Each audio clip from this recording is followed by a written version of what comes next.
Dennis Shanahan is the Australian's national editor. Dennis, on Sunday, Prime Minister Anthony Albanese opted for a review of Australia's intelligence capabilities over a federal royal commission in the wake of last Sunday's terror attack at Bondi Beach. Though he did say he would support a New South Wales royal commission, do you think that's adequate? I don't. The Bondi massacre has drawn a whole new line under the strategic and domestic security atmosphere. It has changed. And I'm being told by senior intelligence officers that there has been for too long an assumption, almost a denial, that we are in this very bad position, which we are clearly in and which has been absolutely crystallised by the Bondi massacre.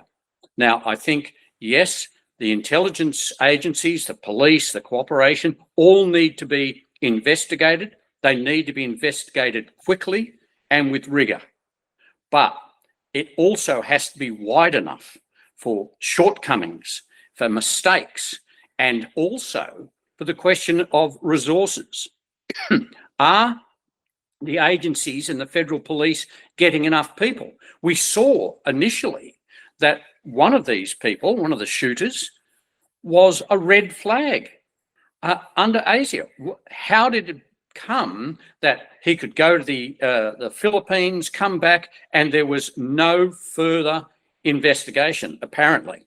So these are issues that need to be fully investigated with a full whole of government approach, looking at all the agencies. And already Anthony Albanese has been accused of not doing enough, of just having a departmental inquiry, and this is not, and it's clearly not enough. I think he'll face much more pressure to have a wider security examination. For the wider issues of the rise of anti-Semitism, the hate preachers, the spread of anti-Semitism through the institutions, particularly universities, educational institutions, arts, the creative field. This is where a royal commission can be conducted and also test the strength of our resistance and our response to them. Now, Chris Minns has already committed to one. That's a New South Wales commission. Victoria has indicated that they are interested in a royal commission as well. Anthony Albanese has said, basically, so far, no, we're not interested in a federal royal commission. Well, I think that at the very least, the federal government, the Commonwealth, has to agree to deal with the states on any royal commission. But secondly, it is clear radical terrorism is not restricted to New South Wales.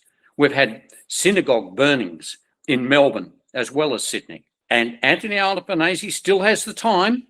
He can still turn around and say, yes, I think we should all join and have a national approach, a national royal commission into all of these issues. And I think that the momentum for a royal commission is so great now that he really should, in his own interests, but in the national interests, agree to a royal commission as well. We have seen previous royal commissions in New South Wales where the Commonwealth did not cooperate fully, separate issues, admittedly, but it does hamper a state-led royal commission.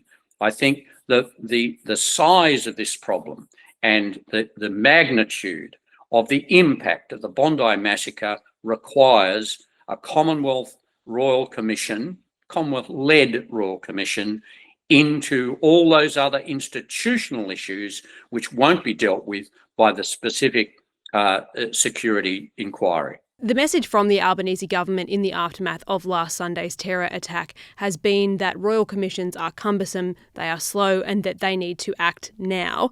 How do they balance the immediate need to reassure the community that they are acting on this issue and to do the detailed work that so clearly needs to be done here? The reaction from the Albanese government has been piecemeal, it's been slow, and then immediately criticised for not doing enough. And it seems to be being dragged into everything. What we have to do, and what the Prime Minister has to do, is say, right, the Bondi massacre is the moment that changes things.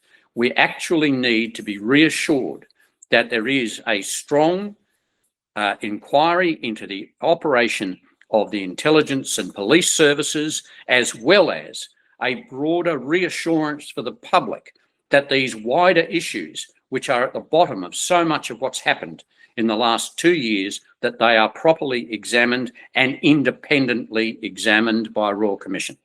We've been talking about the possibility of a federal Royal Commission, but maybe the average Australian doesn't actually really know what a Royal Commission does. So if indeed one does proceed in this instance, what would it do? What would it be looking for? Of course, the old political saying about a Royal Commission, you never call for a Royal Commission unless you know what it's going to find.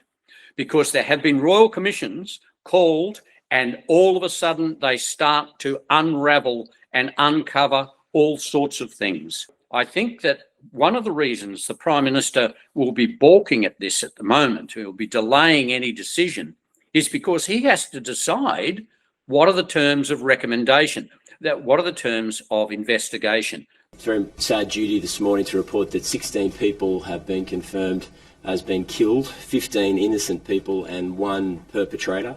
There are 42 people in New South Wales hospitals overnight, and the victims' age ranges are from as young as 10 to 87. The point of a Royal Commission is that it's supposed to get to the bottom without fear or favour and without obstruction from government or politicians or anyone else. And that's why a Commonwealth Federal Commission, Royal Commission, is necessary, because it carries with it the full weight of the federal government and it turns into a national, whole of government, whole of nation response.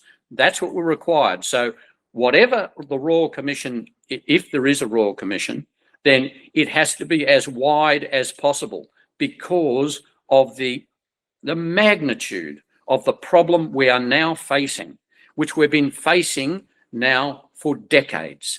And we need to front up and say the moment has come. In a terrible way, the deaths of those poor people in Bondi could be a great answer for Australia to get across the huge challenges it faces and the lack of preparation we've had for 10 years. Yeah, do you think there is some fear there on the part of the Albanese government that a Royal Commission would actually confirm what critics have been saying, that this government has missed this moment, that it has been too slow to act on anti-Semitism and to actually prevent a tragedy like this from happening? Anthony Albanese is right in fearing criticism, and he has been reluctant to make public appearances at this stage. And we can only remember what happened to Scott Morrison when he'd been away for the bushfires in Hawaii, came back, he went down to meet victims of the bushfires and he was told off. It turned into a complete political disaster for Scott Morrison. And if Anthony Albanese is anything, he's a politician and he knows how those things can affect you. And so if he does agree to a Royal Commission, it will be one which will be carefully handled.